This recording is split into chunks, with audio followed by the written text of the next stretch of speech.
មានមនុស្សម្នាក់នៅក្នុងជីវិតយើងដែលមិនសូវនិយាយមិនសូវបង្ហាញអារម្មណ៍ស្រឡាញ់ប៉ុន្តែបានលះបង់ជីវិតទាំងមូលដើម្បីយើងមនុស្សម្នាក់នោះគឺឪពុកមិនងាយយំឲ្យយើងឃើញគាត់ច្រើនតែលាក់ការនឿយហត់នៅក្រោយស្នាមញញឹមលាក់ការឈឺចាប់នៅក្រោយពាក្យថាមិនអីទេហើយលាក់ក្តីបារម្ភទាំងអស់ទុកនៅក្នុងបេះដូងម្នាក់ឯងពេលយើងនៅតូចយើងគិតថាពុកខ្លាំងជាងគេ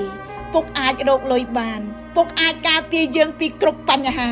ពុកមិនដែលហត់មិនដែលភ័យនិងមិនដែលឈឺប៉ុន្តែពេលយើងធំឡើងទើបយើងដឹងថាពុកមិនមែនមិនហត់ទេគាត់គ្រាន់តែមិនចង់ឲ្យយើងឃើញពុកមិនមែនមិនឈឺទេគាត់គ្រាន់តែខ្លាចកូនបារម្ភពុកមិនមែនមិនខូចចិត្តទេគាត់គ្រាន់តែស៊ូស្ងៀមព្រោះមានគ្រួសារមួយត្រូវការគាត់រឹងមាំមានឪពុកជាច្រើនពាក់អាវចាស់ដើម្បីឲ្យកូនបានពាក់អាវថ្មីពិសាអ្វីក៏បានដើម្បីឲ្យកូនបានញ៉ាំឆ្ងាញ់មិនហ៊ានចំណាយលើខ្លួនឯងដើម្បីឲ្យកូនមានប្រាក់រៀនហើយពេលកូនសួរថាពុកហត់ទេគាត់ឆ្លើយថាអត់ទេកូនទាំងដែលបេះដូងនិងរាងកាយរបស់គាត់ហត់លើសពីអ្វីដែលយើងអាចស្រមៃបានរឿងគួរឲ្យសោកស្ដាយគឺយើងច្រើនតែយល់ពីតម្លៃរបស់ឪពុកយឺតពេកយើងយល់នៅពេលដៃដែលធ្លាប់កាន់ដៃយើងចាប់ផ្ដើមញ័រ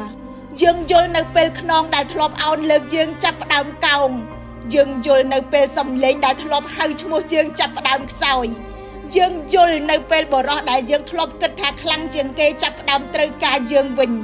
ហើយថ្ងៃណាមួយពាក្យថាពុកនឹងคล้ายទៅជាពាក្យដែលឈឺចាប់បំផុតក្នុងជីវិតព្រោះយើងអាចហៅបានប៉ុន្តែមិនមានអ្នកឆ្លើយថ្ងៃណាមួយកៅអីដែលគាត់ធ្លាប់អង្គុយនឹងនៅទំនេរថ្ងៃណាមួយយើងចង់ប្រាប់គាត់ថាអរគុណពុកប៉ុន្តែគាត់លែងនៅទីនោះដើម្បីស្ដាប់យើងទៀតហើយយើងអាចសោកស្ដាយបានប៉ុន្តែមិនអាចហៅពេលវេលាឲ្យត្រឡប់វិញបានទេទិវាឪពុកថ្ងៃនេះគួរជាថ្ងៃដែលយើងសួរខ្លួនឯងថាតើយើងបានឃើញការលះបង់របស់គាត់គ្រប់គ្រាន់ហើយឬនៅតើយើងបានផ្ដល់ក្តីស្រឡាញ់និងសងគុណត្រឡប់ទៅគាត់មុនពេលវេលាយកគាត់ចេញពីយើងហើយឬនៅឪពុកមិនត្រូវការអ្វីច្រើនពីកូនទេពេលខ្លះគាត់គ្រាន់តែត្រូវការឲ្យកូនចងចាំថានៅពីក្រោយជីវិតរបស់យើងបច្ចុប្បន្នមានបុរសម្នាក់ដែលធ្លាប់លះបង់ជាច្រើនដើម្បីឲ្យយើងដើរមកដល់ថ្ងៃនេះ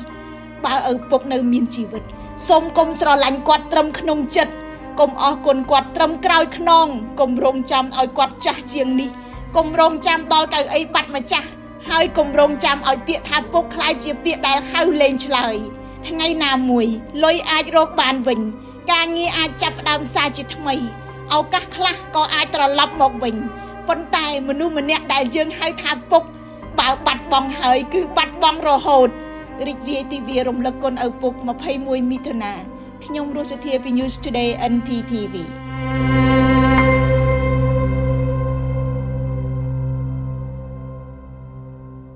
ត្រាទៅជំនាញធ្វើការងារបានទាំងដីតឹងដីគោកដីរឹងខែប្រាំងខែភាសាធ្វើចំការក៏បានរហ័សទាន់ចិត្តបងប្អូន John Deere ត្រាក់ទ័រខ្លាំងរឹងមាំដៃគូជីវិតដ៏អស្ចារ្យរបស់កសិករខ្មែរមកពីអាមេរិក